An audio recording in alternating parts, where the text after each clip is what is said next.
This demonstration will show you how to plan out and then cut your pieces if you are working on a log cabin quilt square block.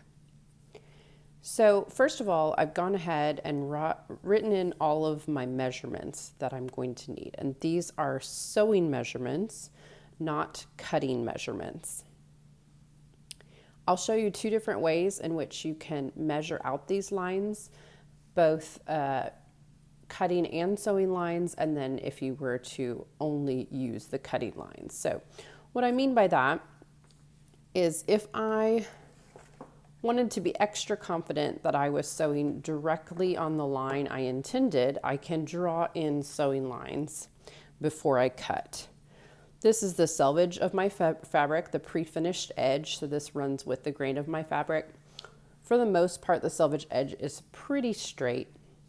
However, you'll see a little bit of variations, especially in fabric like simple muslins and other inexpensive cottons. You're going to get a few bumps along the way. So I'll go ahead and line up my ruler with the edge of my selvage. And you can see that I'm using the clear part of the ruler to line up my seam allowance. My seam allowance for this project is 1/2 inch. So the 1/2 inch line on this gridded ruler is this bolded line right here. So the boldest lines on the ruler are for inches, second boldest lines 1/2 inches, and then quarter, and so on. I'm going to go ahead, line this up with the edge of my fabric, and draw against the ruler, making sure that I use my hand and the pressure from my hand so that the ruler doesn't go anywhere and I can push against it.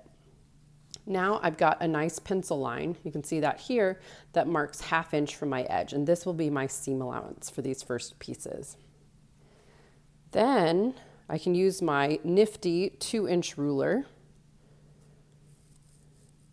to mark the 2-inch width of my pieces. So when you break down this quilt square problem that I've laid out here, all of the pieces are 2 by something else. And so I can create one long continuous line of 2 inches.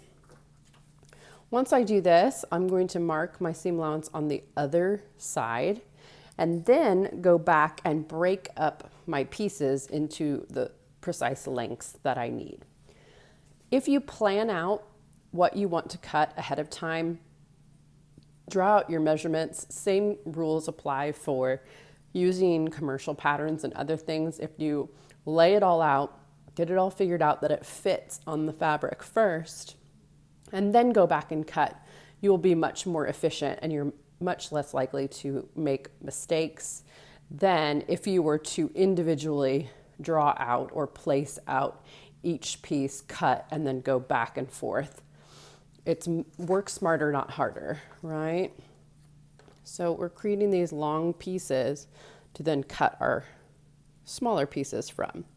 So now I'm matching up my pencil line that I just drew, the edge of the 2-inch mark, with a 1/2 inch again, because I need 1/2 inch seam allowance around all sides of my pieces.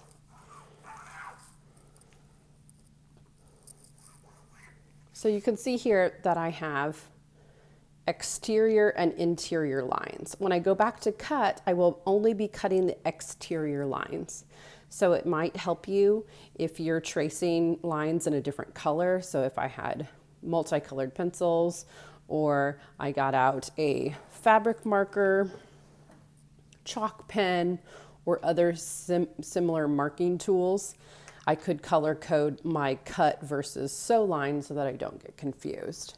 For these purposes, I'm going to go ahead and use all pencil, and I will just be confident that I can go ahead and cut appropriately.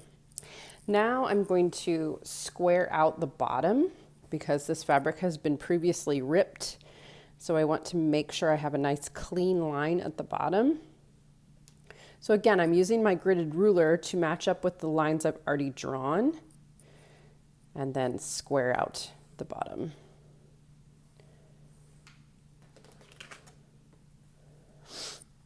From there, I'm going to start working upward.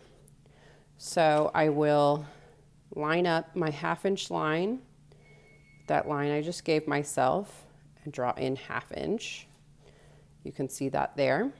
This will be the seam allowance on my first piece.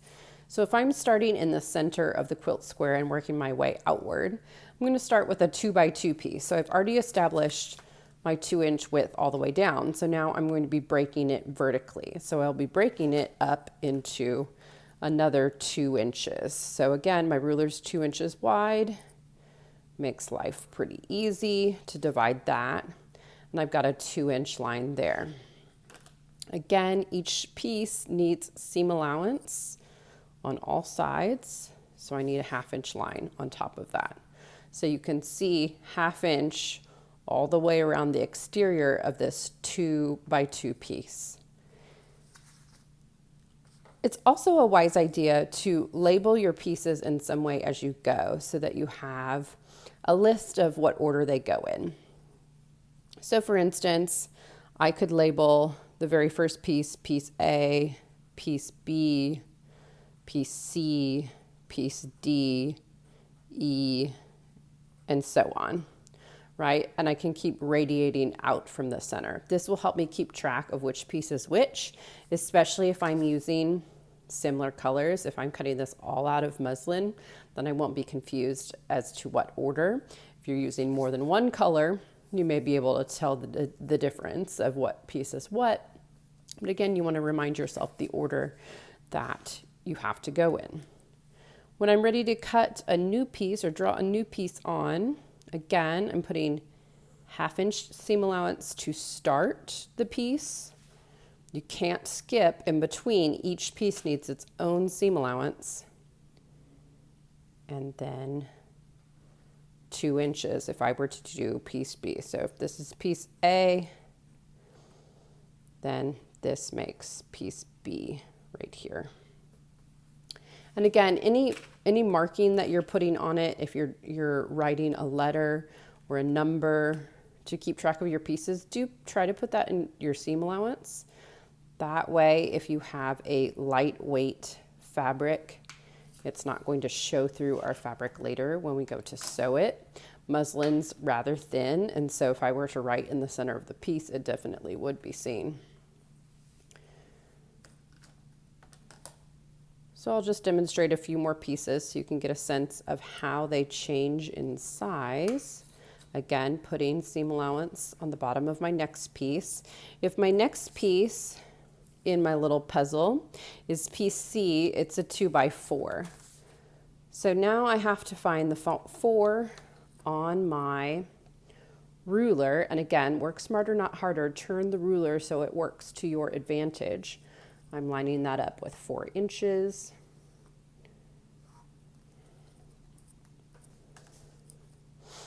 And putting seam allowance then on the top edge.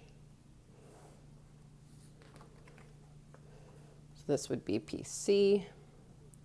And then there will be another 4-inch piece. So I can keep continuing up this line. To use my fabric more effectively, I may only be able to go so far, and obviously I don't want to cut one strip off the selvage down the entire bolt. I would want to eventually, after I am able to apply a few pieces, start working across the fabric this way so I can create new lines for more pieces. So I'll just do one more piece here, and then I will show you another method in which you could cut other pieces.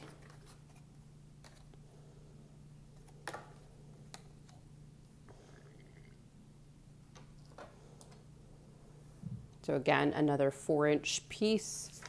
If I were to make it all the same, now I'm on piece D.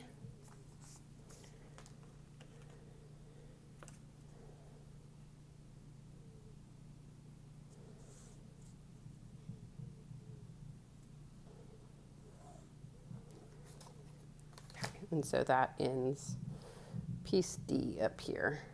Go ahead and mark that in the seam allowance.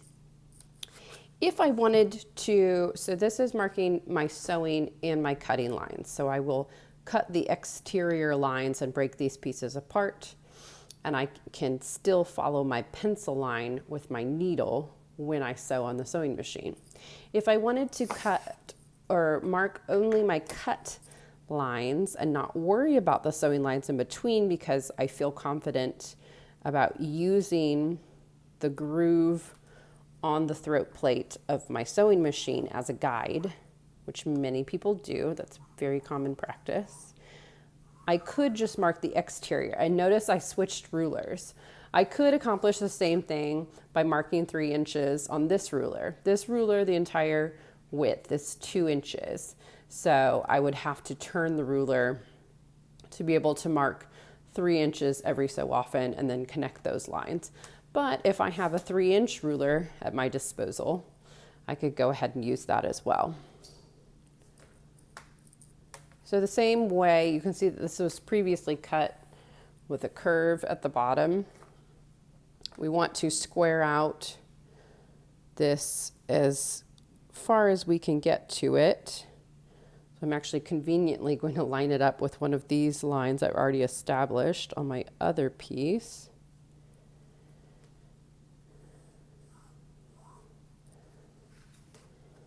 You can see that here. So I've got the bottom of my piece. If this is 3 inches wide, and I'm figuring out if I was to do this all over again, then I could draw a piece that is 3 inches high here, 3 inches high here, 5 inches high, 5 inches high, and so on, because those would equal these pieces that I drafted, not only the center of it, but the exterior as well. So my 2x2s and my 2x4s. So using this ruler, you do it in the same way. This ruler is kind of convenient, this Fisker's ruler, because it has numbers going down both sides and they go in different directions. So I'm not constantly flip-flopping my ruler back and forth. If I were to cut, say I've already done A, B, C, D in this method, if I were to cut E and F, those are 2x6, or if I'm doing the cutting dimensions, 3x7. So I could push this all the way up to the 7-inch mark. And I could simply divide and get a 7-inch piece that way.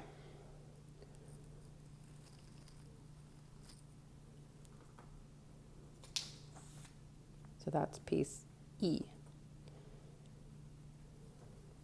And then I could continue, like I said, up the line and create more and more pieces in a similar fashion and make more rows going across my fabric this way as well. So you should use whatever method makes the most sense and is most comfortable to you. Again, beginning stitchers often really enjoy having a stitching line to follow as they gain confidence when using their sewing machines for the first time. All right, let's talk about cutting techniques. So I've got out my scissors. It's important to know that we should not lift and cut up in the air. We should use our table to help us cut. So spreading your fabric out, making sure it's nice and smooth and neat to begin with, is important. And yes, you have to lift the fabric slightly to get your scissors underneath, but you should not lift it in the air at all. You should be running the bottom blade of your scissors against your table to help stabilize yourself as you cut. Also, do your best to take long strokes with the scissors. Don't cut little teeny tiny hairy bits of fabric. Cut the length of the scissor and then slide upward and keep moving down that line and be confident in how you cut. They always say measure twice, cut once, so do be confident that your measurements are correct before you cut them. And that if you're using the method where you put your sewing measurements and then also your cut measurements on the piece, that you're cutting the cutting line only. So you can see how it's easiest to break up these long pieces and then go back and cut the smaller pieces away from each other. It will save you time so that when you're cutting one piece out, you're automatically cutting the bottom of the next piece over. So our piece A,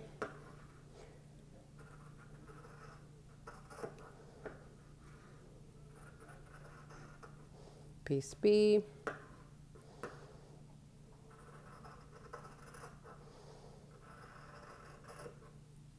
C, and we'll cut D. The next demonstration, I will show you how to begin to assemble some of these pieces now that you've experienced cutting them. Do arrange them in the order in which you wish to sew. You can stack them together. You can stick a pin in them so that you don't lose them or go anywhere while you're preparing to sew. That can be really helpful to you too as well.